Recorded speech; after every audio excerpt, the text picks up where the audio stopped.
St. Jacobs, Ontario is a lovely village that has transformed into a tourist destination because of its entertaining attractions. The community delights visitors by having a number of exciting activities to explore, including shopping on the main street, trying delicious food, and seeking out the village's historic elements. The area sits on the traditional territory of the Mississaugas, Neutrals, Anishinaabeg, and Haudenosaunee peoples, before settlers started arriving in the late 1700s and early 1800s. While Mennonites would eventually make St. Jacobs their home, as buyers and settlers, Mennonites were and are implicated in a larger process of indigenous dispossession. In order to open up more land for potential settlements, General Haldimand, the Governor of Canada at the time, purchased a piece of southwestern Ontario from the Six Nations in 1784. After the American Revolutionary War, Joseph Brant of the Six Nations was granted land for 6 miles on both sides of the Grand River from Lake Erie to the river's source. Brant later sold some of this land to Richard Beasley in 1796, but legal difficulties would arise, with Beasley unable to subdivide the land and sell it to individual settlers. Many pioneers were reluctant to make their homes in the area. It wasn't until 1830 that the first settlers arrived in the St. Jacobs area.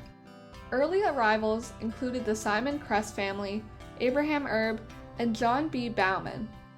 Valentine Ratz constructed the first sawmill to the west of the village in 1844, and the first school was founded the same year. For the most part, school lessons were taught entirely in the local dialect of German, as the majority of the population at that time spoke the language.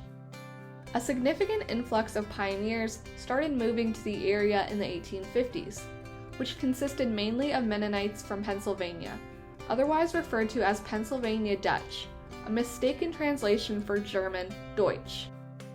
They became known as Old Order Mennonites due to their more conservative lifestyle. The village was first named Jakobstedel, meaning Jacob's Village. The name was officially changed to St. Jacobs in 1852, with Saint being added for the sake of euphony. The pluralization was also included as a way to honor Jacob C. Snyder and his son, Jacob C. Snyder Jr., who built a sawmill, a flour mill, a woolen mill, and a dam in the region. In 1869, the population of St. Jacobs was 500 residents. With several resources and businesses opening up, people were attracted to the small community. Due to this growth, a rail line was eventually built in 1891, but it strangely didn't boost the area's population. It wasn't until the 1950s that St. Jacobs finally saw a significant population increase. Today, the surrounding rural areas of St. Jacobs are still home to the largest population of Old Order Mennonites in Canada. Many farmers still retain the religion, customs, and lifestyle of their 19th century ancestors. Despite being such a small community, St. Jacobs had a number of different businesses the townspeople could buy their goods from.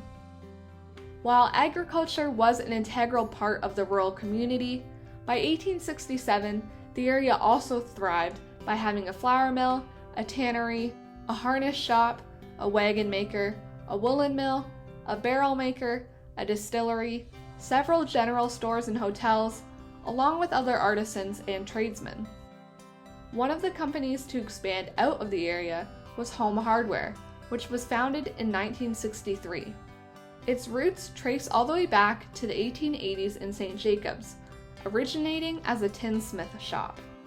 The business was later sold to Henry Gillies, who added a blacksmith shop and a hardware store managed by his son, Alfred Gillies. In 1933, Henry Sittler took over as manager of the hardware business. He stayed on after the store was sold to Gordon Hollinger, who added a wholesale division to the hardware store. In 1938, Walter J. Hatchborn began working for Hollinger as a teenager for $8 a week. When Hollinger died in 1948, Hatchborn bought Hollinger Hardware with Sittler and Arthur Zeliaks in 1950. As the business grew, new ideas were brought forward. During a meeting in 1962, Hatchborn and Sittler agreed that independent hardware store owners would benefit from an organization that would allow for lower wholesale prices due to buying in bulk. They met with 25 store owners at the time, and in 1964, 122 dealers committed to the concept, paying to acquire the new corporation Hollinger Hardware Limited. The company started this new business model with Hatchborn as general manager. Eventually, this would lead to the Canada-wide dealer-owned cooperative business that we know today, with the Home Hardware head office and the massive distribution center remaining in St. Jacobs. St. Jacobs Farmers Market was opened in 1952 as the Stockyards Farmers Market and operated alongside the Kitchener Stockyards. Around that time, Abner Martin, one of the owners of the Kitchener Stockyards, had about 25 to 30 vendors selling their goods at the market. It wasn't until 1975 that the Kitchener and Waterloo Stockyards merged and moved to the market's present site. In 1987, Ross and Milo Shantz pushed for the construction of the two-level farmers market building. The main floor was designed to hold food, while the top level was home to the arts and crafts vendors. After more expansion and tremendous growth, the Stockyard Farmers Market was changed to the St. Jacobs Farmers Market and Flea Market in July 1991. It has become Canada's largest year-round outdoor market. Jacob's Grill serves up delectable dishes in the heart of St. Jacobs. The restaurant was opened in 2007 by Sandra Shantz in what used to be Vita Lea's Market Grill, and was purchased by Nick Benninger and the Fat Sparrow Group at the end of 2018. Stone Crock Bakery was opened in 1975 by Milo and Laura Shantz, and moved to its current location in 1989.